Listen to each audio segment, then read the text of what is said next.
Okay, I'm really happy that we're actually physically coming together again. I haven't seen many of you guys for many, many years, and actually meeting new people. I kind of like, well, people.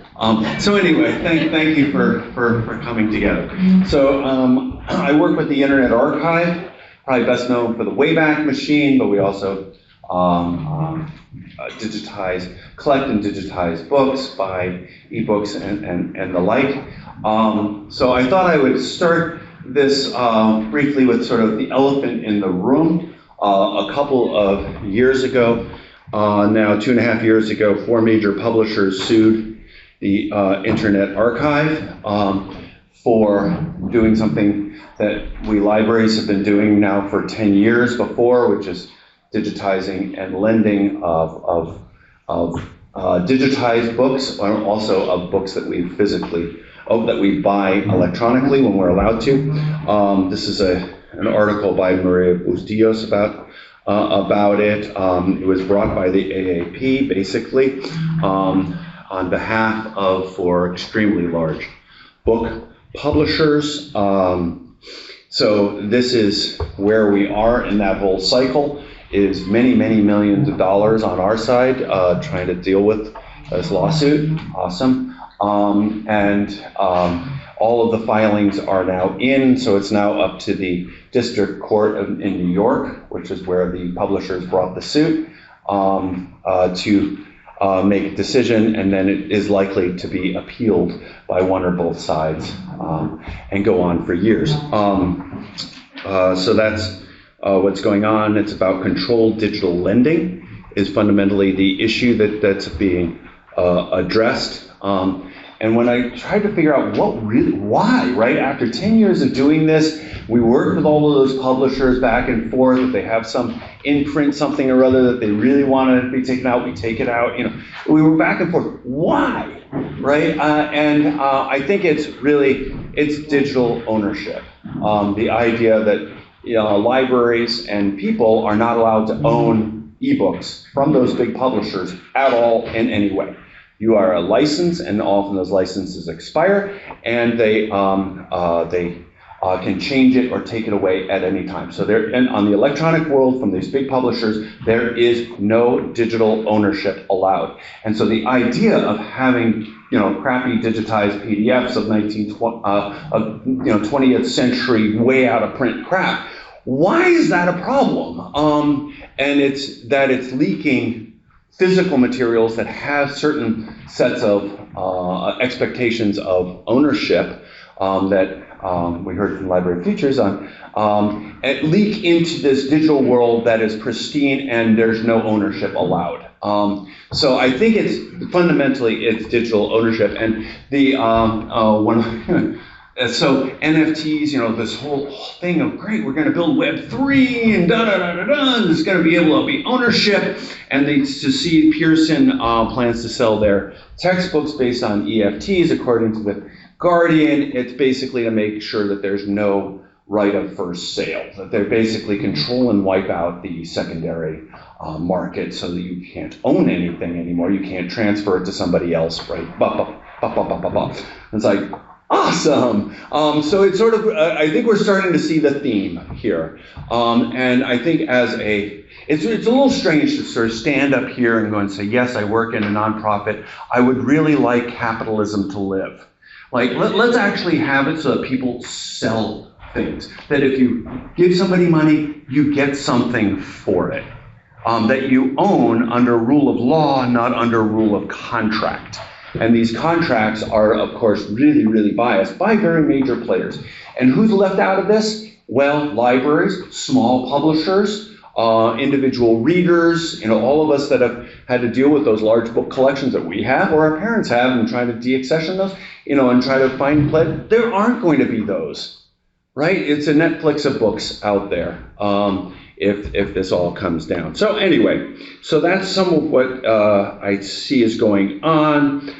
There was a 350 authors blasted the publishers, and that's now up to 850. Let's say that the idea of the repeated lawsuits, not just against the Internet Archive, but also against Maryland and the book licensing things that are being propagated by the AAP are not in many authors' opinion, a good idea, and they're interested in having things be different. So this goes on for years. It costs millions of dollars. It's succeeding in exactly what these guys want to do, which is basically throw hand grenades around. So it's a problem. So what's really at issue? I would suggest it's digital ownership, and not dead yet, right? I think the idea of a market-based economy is still a good idea. I'm feeling a little out of date in believing that democracy is a good idea. And I think that these sorts of things need to be emphasized by those of us that can make a difference, which is what this room is full of, right? We are the people that are trying to come up with a new publishing model that works better for more players than just Amazon plus four major scale trade publishers, and even fewer in the academic world. So I'm going to talk about Bookserver. All right, so this is a graphic from a while ago. The idea was to make a game with many winners. Could we go and make it such that without any blockchain anything, be able to make it so that you could have authors, small publishers, big publishers, booksellers, libraries, and readers be able to find, buy, and borrow electronic books. Can we build on this basic structure of the World Wide Web of search engines, servers, money passing hands, files going back and being read by readers in the era of the electronic world? This was a proposal that came out of a precursor conference of this called Books and Browsers in the sort of 2009, 2010, 2011. And I'm hoping to not make this a history talk, but actually a future talk, because I think we now start to understand how bad it is if you have platforms and that sort of full derogatory sense of using that sort of snark, platforms, right? That it wasn't as obvious then. We sort of could project it forward in that time frame, but I think we now understand what the effect is on whole ecosystems if you allow some of these very large monopolistic players to bring up platforms. So let's go and see if we can deplatform and make a game with many winners. So where are we on Bookserver? Well, as I said, what the Internet Archive tries to do is we buy what we can, scan what we have to. So libraries spend about $3 or $4 billion a year on publishers' products. It's about 20% of the trade publishing business, as I understood from one study. So it's a large, basically socialized support structure for creative cultural production. It's a good idea. So can we go and make that happen in going forward? So this is an article I went and got from our Scan periodicals collection of the article from 2009 on Lend Ho, a little picture of me sitting on steps to try to make this whole system happen. And the system didn't happen because really I think the large publishers pulled out and basically said, no, we're just going to monopolize. And so the Internet Archive went back to just scanning a lot of materials. But I think we now have enough independent publishers. We've got technologies that have come a long way. And actually, a lot of us have continued to work on this. So what's the progress?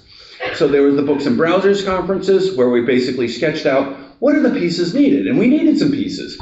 We needed a DRM system that wasn't the Adobe DRM system because that was kind of end of life even then.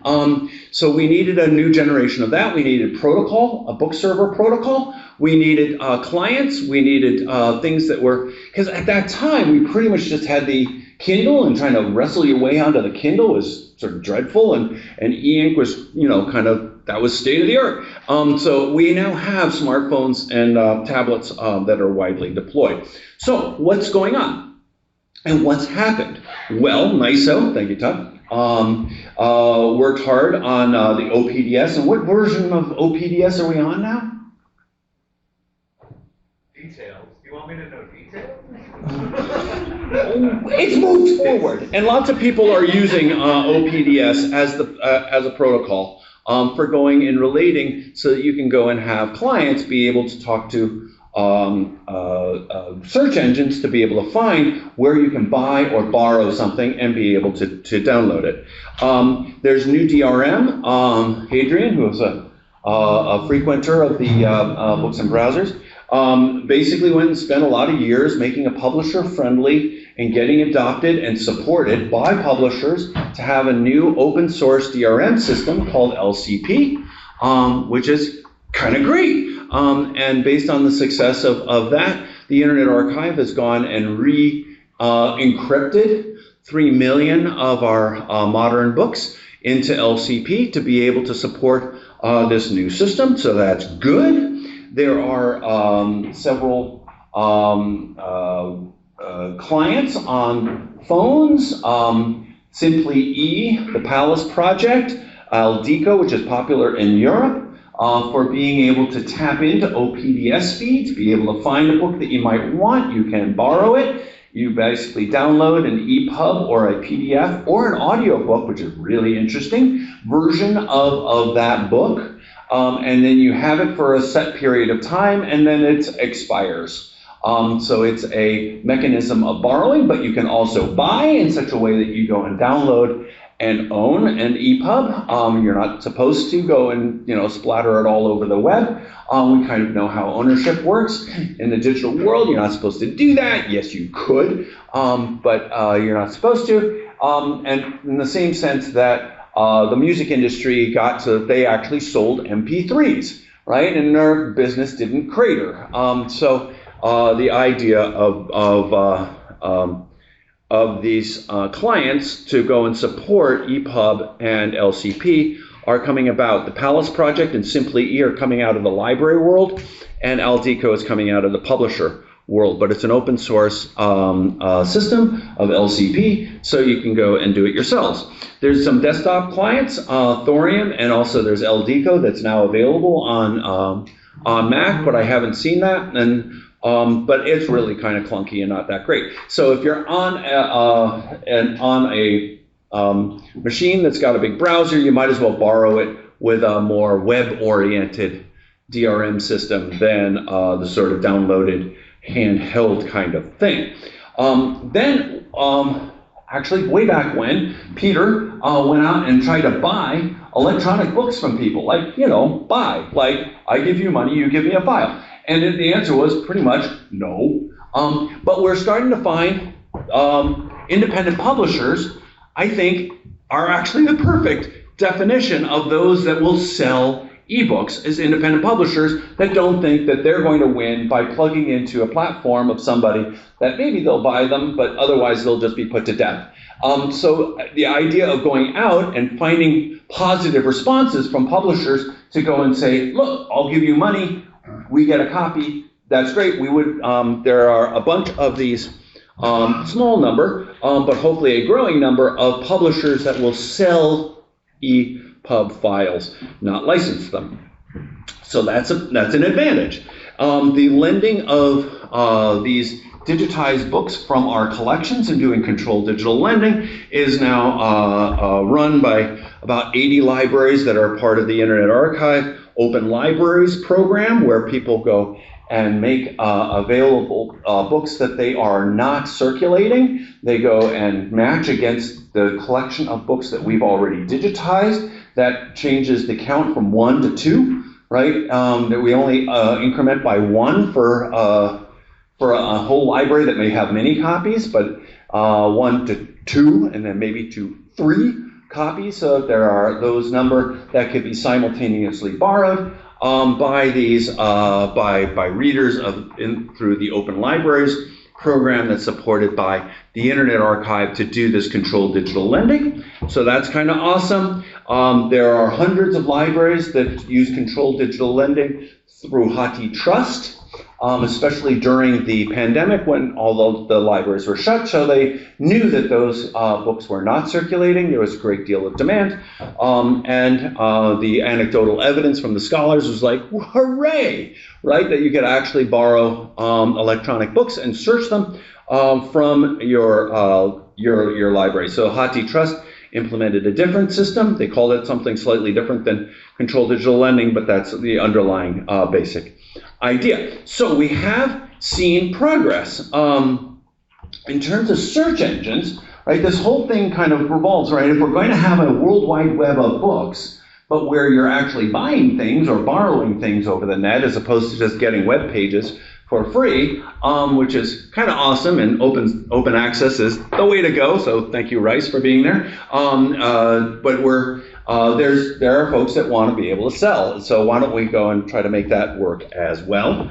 So the Open Library platform, which is the idea of one web page for every book ever published, and to be able to link off to either the publishers or libraries that can lend these materials, is coming about. So we're getting that so that they're sort of a destination website, but also to make it so that there's OPDS feeds that come out of Open Library, so it integrates with your browser, so your phone. So the idea, it's not there yet, you need help, is to make it so that it can all be an in-phone experience.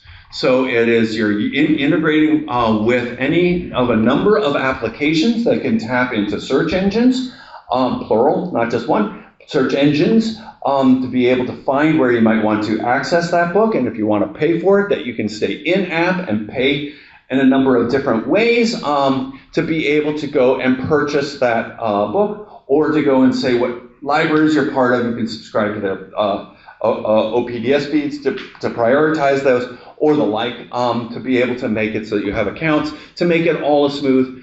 Does not exist yet. But we have a lot of the pieces, which is kind of great. And this really occurred to me when Cory Doctorow just took me to task. He said, Brewster, I go and distribute my books on my own website as PDFs that people can, as PDFs and EPUBs that people can download and own. But almost nobody is as technically sophisticated as I am. I want to make it so that the Shopify plugin or a WordPress plugin, so that other authors can do this and not just big booksellers like Amazon or Amazon wannabes. And he was right. And this was just like a year ago. I said, that's BookServer. And it's actually the reason why I really sort of like, okay, where are we on BookServer? Can we make it come about? So I think that there are publishers that could use it, authors that could use it. Talking with Hugh of WordPress, of Pressbooks, excuse me, and trying to basically get the infrastructure. And we are it, right? We are in this room. We have the critical mass of people that could go and make this next set really come about. I'm not going to demo because I'm down to 2 minutes. Demo, I'm not going to demo. Demo, I'm not going to demo. All right, demo, not going to demo. But okay, so the idea is one shared app to be able to go and tap into many integrated sources. Fortunately, we've got things like ISBN and different identifiers that can make it so that it's not as hard to be a search engine as it is to be Google, to be able to make it so that a large number of free, and so this isn't just for things that are for sale. So, Project Gutenberg is continuing to make real progress. Let's go and make a fleshed out set of audiobooks, EPUBs, scanned PDFs, PDFs available in different form factors where most of the money goes back to authors. Wouldn't that be great? And it's just not happening. People beat up on the Internet Archive and libraries. It's like, you should pay authors more. It's like, your publisher should pay you more. And so that's how this game works, is we pay publishers and they're supposed to pay authors, but often that trickle down doesn't happen. So let's go and make it so we can have a generation of indie publishers to get around some of the book deals that are not serving very many people. So BookServer, it's made real progress. So if we take our original diagram of this, there are starting to be multiple players in these different areas. It's been happening over the last 10 years.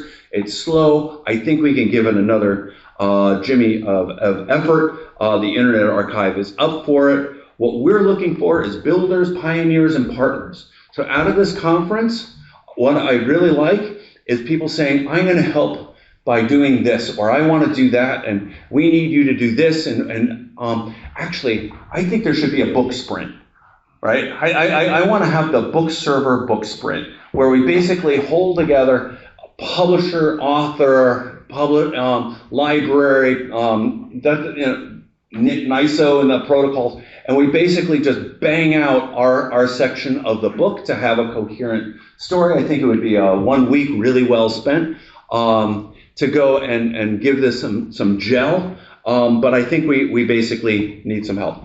Thank you.